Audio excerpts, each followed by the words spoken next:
پہلا پارہ، اس پارے میں 5 باتیں مذکور ہیں۔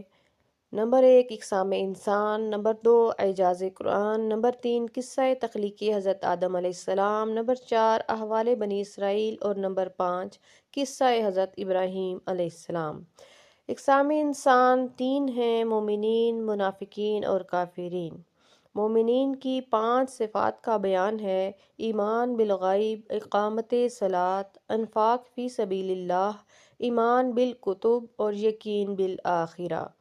منافقین کی کئی خصلتیں مذکور ہیں۔ نمبر 1 جھوٹ بولتے ہیں، دھوکہ دیتے ہیں، دل کی بیماریوں میں مبتلا ہیں، احکام الہی کا مذاق اڑاتے ہیں، فتنہ و فساد برپا کرتے ہیں، جہالت، دلالت اور تذبذب کا شکار رہتے ہیں۔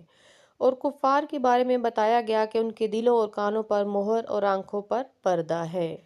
جن صورتوں میں قرآن کی عظمت بیان ہوئی ان کے شروع میں حروف مقطعات ہیں، یہ بتانے کے لیے کہ انہی حروف سے تمہارا کلام بنتا ہے اور اللہ تعالیٰ کا بھی، مگر تم اللہ تعالیٰ کے کلام جیسا کلام بنانے سے عاجز ہو، اور یہی اعجاز قرآن ہے۔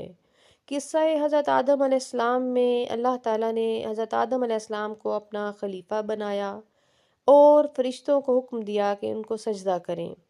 سجدہ کرنا اور شیطان کا انکار کرنا، پھر مردود ہو جانا اور جنت سے نکالا جانا، انسان کو پھر بہکانا، اور انسان کو اللہ تعالیٰ نے کائنات کی جو خلافت ارضی عطا ہوئی اس کا ذکر کیا گیا ہے۔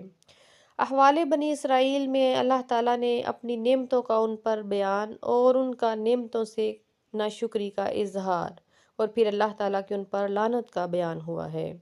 قصہ حضرت ابراہیم علیہ السلام میں اللہ تعالیٰ نے حضرت ابراہیم علیہ السلام کے وہ لمحات بیان کیے کہ جب انہوں نے اپنے بیٹے کے ساتھ مل کر خانہ کعبہ کی تعمیر کی، اور پھر اللہ تعالیٰ سے وہ قبول کروائی اور اس کے لیے دعا کی اور توبہ اور استغفار کی۔